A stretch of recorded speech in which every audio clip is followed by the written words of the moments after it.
प्यारे दोस्तों, आप अगर दुनिया और आखिरत में कामयाब होना चाहते हैं तो 5 वक्त की नमाज के साथ अपने कुरान करीम को भी पढ़ना है। अगर कुरान नहीं आता तो आप उसे सीखें। अगर वह भी नहीं आता तो आप उसका तर्जुमा ही सही से पढ़ लीजिए।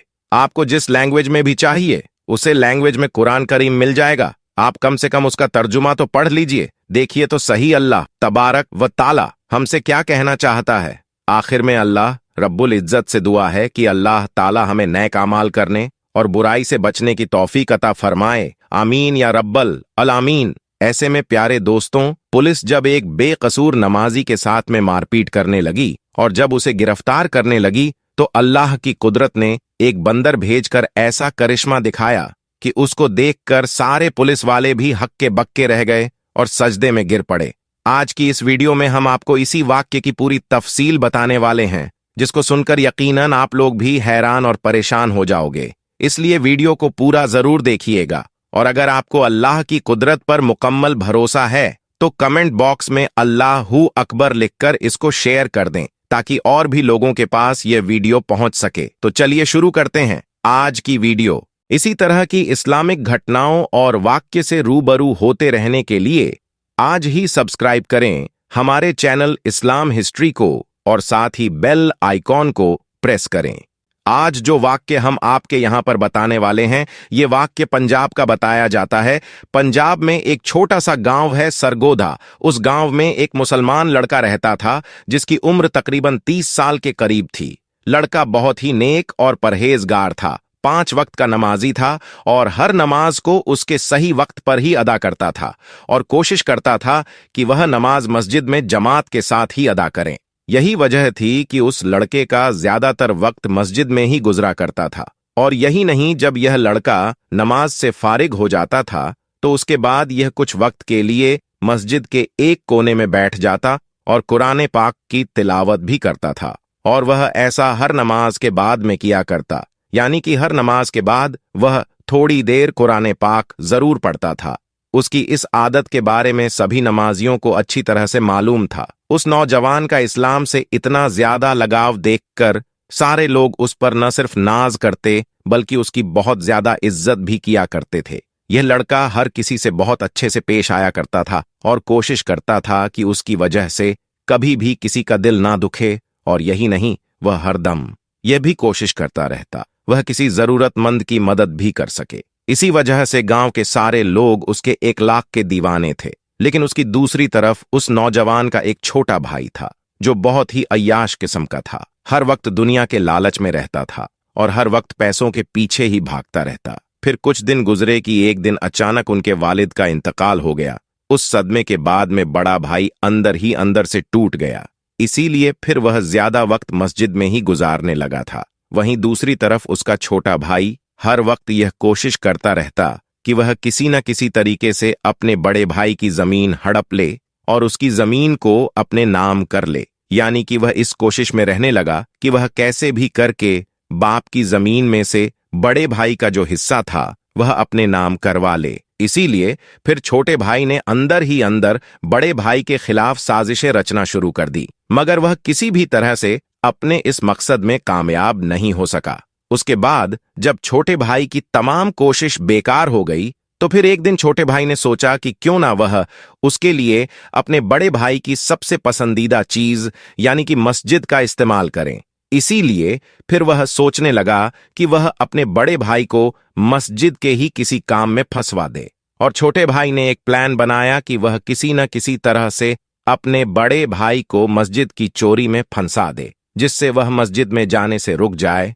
और उसको यह भी मालूम था कि उसका बड़ा भाई 5 वक्त का नमाजी है और मस्जिद से बहुत ज्यादा लगाव भी रखता है। इसीलिए वह मस्जिद के बगैर नहीं रह सकता। इसी वजह से छोटे भाई ने सोचा कि अगर वह अपने बड़े भाई को मस्जिद में जाने से रोक देता है तो फिर वह उसके बदले में जमीन का मुतालबा कर सकता है। और यकीनन बड़ा भाई नमाज और मस्जिद को अहमियत देते हुए उसकी वह अपनी जमीन दे देगा। फिर छोटे भाई ने एक मंसूबा तैयार किया। जमीन हासिल करने के लालच ने छोटे भाई को अंधा कर दिया था। इसलिए उस बदबख्त ने रात के अंधेरे में मस्जिद का कुछ कीमती सामान चुरा लिया, यानी उसने चोरी कर डाली। उसने मस्जिद का कुछ कीमती सामान उठाया और अपने घर ले आया और चोरी किए हुए सामान को उसने अपने घर में एक खुफिया जगह पर छुपा दिया और फिर पुलिस वालों के पास में जाकर अपने भाई पर इल्जाम लगा दिया और कहने लगा कि हमारी मस्जिद में जो चोरी हो गई है और मस्जिद का सामान चुराने वाला और कोई नहीं बल्कि इसका ही बड़ा भाई है। उधर दूसरी तरफ बेचारे बड़े भाई को इसके बारे में कुछ नहीं मालूम था। वह वैसे ही मस्जिद में जा रहा था और सच्चे दिल से अल्लाह की इबादत कर रहा था और वैसे ही अल्लाह के सामने गिड़गिड़ाकर दुआएं भी मांगता था। वह अपनी हर दुआ में कहता कि ए अल्लाह, मुझे हर मुश्किल से निजात दे। अगर मैं कभी किसी बड़ी मुसीबत में फंस जाऊं तो मेरी मदद फरमाना। बड़ा भाई हर नमाज के बाद ये दुआ जरूर किया करता था। जैसा कि हमने आपको पहले ही बताया है कि चोरी के बाद में छोटे भाई ने उसका इल्जाम बड़े भाई पर लगा दिया था, इसीलिए अगले रोज बड़ा भाई नमाज के लिए मस्जिद की तरफ जा रहा था तो पुलिस वाले उसको ढूंढते ढूंढते उसके पास आ पहुंचे और मस्जिद के दरवाजे पर पहुंचकर पुलिस के लोगों ने उस नौजवान से कहा कि तुम्हें गिरफ्तार किया जाता है। तो यह सुनकर बेचारा बड़ा भाई बहुत घबरा गया और पुलिस वालों से पूछने लगा कि मैंने क्या किया है, मेरी क्या गलती है, मेरा कसूर क्या है, मैंने क्या जुल्म किया है, आप मुझे क्यों गिरफ्तार कर रहे हैं? मेहरबानी आप मुझे मस्जिद के अंदर जाने दें, मुझे नमाज के लिए देर हो रही है।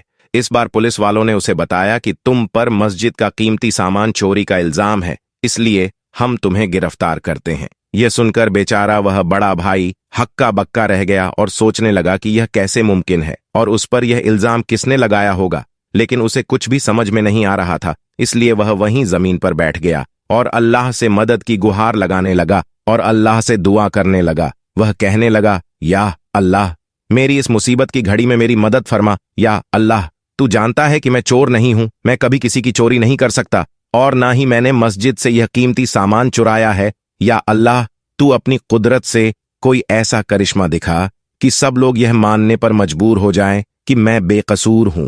पुलिस को मस्जिद के दरवाजे पर देखकर आसपास के बहुत सारे लोग भी जमा हो गए और वह सब पुलिस वालों से कहने लगे, इस लड़के को हम अच्छी तरह से जानते हैं।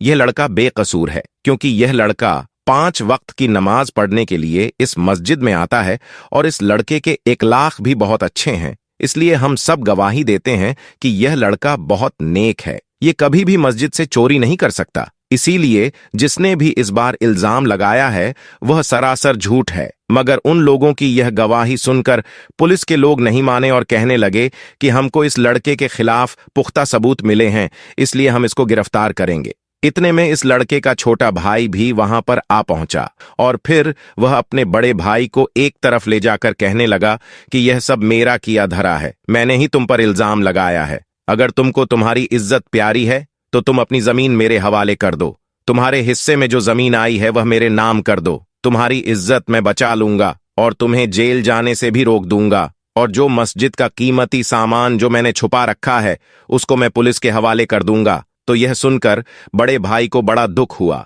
वह समझ गया था कि यह सब उसके छोटे भाई नहीं किया है। अभी वह छोटा भाई अपने बड़े भाई को यह सब बातें कह ही रहा था कि इतने में अल्लाह की कुदरत से कहीं से एक बंदर नमूदार हुआ। उसके एक हाथ में मस्जिद का वह कीमती सामान था जिसको छोटे भाई ने मस्जिद से चुराकर अपने घर में छुपाया था।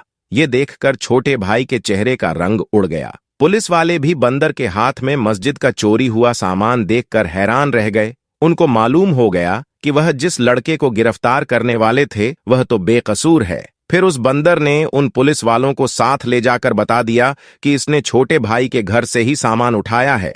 इसलिए फिर पुलिस वालों को मालूम हो गया कि मस्जिद से यह सामान छोटे भाई नहीं चुराया है, और फिर यूं सबको मालूम हो गया कि असल चोर तो इसका छोटा भाई है। पुलिस वालों ने छोटे भाई को गिरफ्तार कर लिया और जब उससे पूछताछ हुई तो फिर यह सारी बातें छोटे भाई ने पुलिस वालों को बता दी। इधर वह बड़ा भाई अल्लाह के सामने सजदे में गिरकर अल्लाह ताला का इस बात के लिए शुक्र अदा करता रहा कि ऐन मौके पर अल्लाह ने एक बंदर भेजकर उसकी किस तरह से मदद की है, और इस तरह से पूरे गांव वालों को उसकी बेगुनाही का सबूत मिल जाता है। ये देखकर सबका अल्लाह पर भरोसा और भी ज्यादा मजबूत हो जाता है। आपको आज का यह वाक्य कैसा लगा हमें कमेंट बॉक्स में जरूर बताइएगा। और इसी तरह का एक और वाक्य अब्दुल्ला नाम के एक शख्स के साथ पेश आया। उसका एक मेडिकल स्टोर था। अब्दुल्ला ने अपनी जिंदगी का एक ऐसा वाक्य सुनाया जिसको सुनकर आप भी हैरान रह जाएंगे।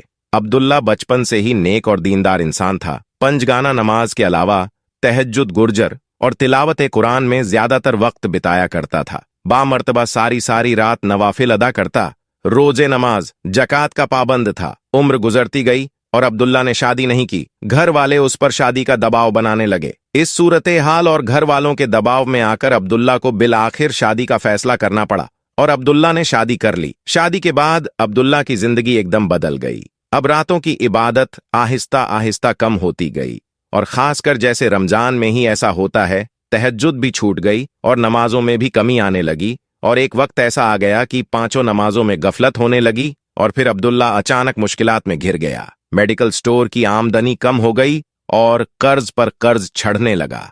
अब्दुल्ला की जिंदगी खुशहाल थी, वह बुरी तरह से मुतासिर हो गई।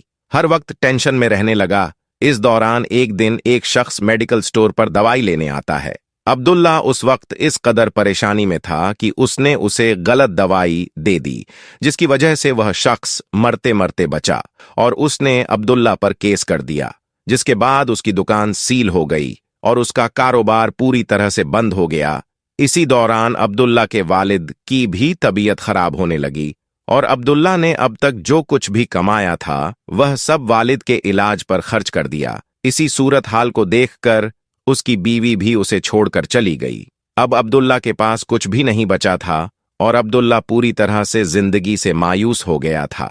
एक दिन अब्दुल्ला सहन ने अपनी मां की गोद में सर रखकर रो रहा था और सोच रहा था कि उसके साथ आखिर ऐसा क्यों हो रहा है। तभी अचानक उसकी नजर अलमारी पर पड़ी, जहां कुरान पाक रखा हुआ था। उसको फौरन झटका लगा और समझ में आ गया कि उससे क्या भूल हुई है। वह फौरन उठा, वजू किया, नमाज अदा की, सजदे में गिरा, माफी मांगता रहा, रोता रहा, या अल्लाह, मुझे बड़ी गलती हो गई कि मेरी सारी उम्र तेरी मोहब्बत में गुजरी, तेरी इबादत में गुजरी और दुनियादारी में। ऐसा खो गया कि तुझे ही भूल गया। उसके बाद उसने दोबारा पंजगाना नमाज शुरू कर दी और तहज्जुद और तिलावत कुरान भी करने लगा और हर रात अपनी गलती पर माफी मांगने लगा। प्यारे दोस्तों, अभी सिर्फ 9 ही दिन गुजरे होंगे कि तभी उसके घर में वह शख्स आता है जिसे अब्दुल्ला ने गलत दवाई दी थी। वह शख्स कहने लगा, तुमने मुझे जो दवाई दी थी उससे मेरी तबीयत तो जरूर बिगड़ी थी, मगर मेरी जो बीमारी थी वह करिश्माती तौर पर उसी दवाई से दूर हो गई और तुम पर किया हुआ केस अब मैं वापस ले रहा हूं। उसके बाद अब्दुल्ला को उसकी दुकान वापस मिल गई, यानी अब्दुल्ला ने अपना मेडिकल स्टोर वापस हासिल कर लिया और आमदनी पहले से ज्यादा बढ़ने लगी। उसने अपने वालिद का इलाज भी करवाया और उसकी बीवी भी वापस आ गई। जो कुछ होता है वह अल्लाह की मर्जी से होता है। अगर कुछ नहीं हो रहा है जो अल्लाह की मर्जी से हो रहा है और अगर कुछ बुरा हो रहा है तो ये हमारे गुनाहों की वजह से हो रहा है। तो हर इंसान को चाहिए कि वह हर वक्त अपने गुनाहों की माफी मांगता रहे, हर वक्त अस्तगफर करता रहे और नमाज की पाबंदी करता रहे। जो शख्स नमाज नहीं पढ़ता तो ऐसे शख्स की जिंदगी में बहुत मसाले, बहुत परेशानियां आ जाती हैं। और जो नमाजी होता है और नमाजी होने के साथ साथ उसका दिल नरम हो जाता है, वह तकवर से पाक होता है, वह हसद और जलन से पाक होता है, वह किसी के बारे में कुछ गलत ख्याल नहीं रखता, वह सिर्फ अल्लाह की जात पर भरोसा रखता है। वह एक ऐसी जिंदगी गुजरता है जैसे एक अल्लाह का वली जिंदगी गुजरता है। वह तकलीफ देने वालों को भी दुआएं देता है। तो ऐसे इंसान के साथ अल्लाह तबारक व ताला की रहमत होती है और अल्लाह तबारक व ताला ऐसे इंसान को ही कामयाब करता है। तो याद रखें कि हमेशा अच्छा सोचें, अपने बारे में अच्छा सोचें और उनके बारे में अच्छा सोचें। जो अपने लिए पसंद करो वही दूसरों के लिए भी पसंद करो। आज की इस वीडियो में बस इतना ही। ऐसी ही वीडियो हासिल करने के लिए चैनल को सब्सक्राइब कर दें और साथ में मौजूद घंटी के आइकॉन को क्लिक कर दें। शुक्रिया।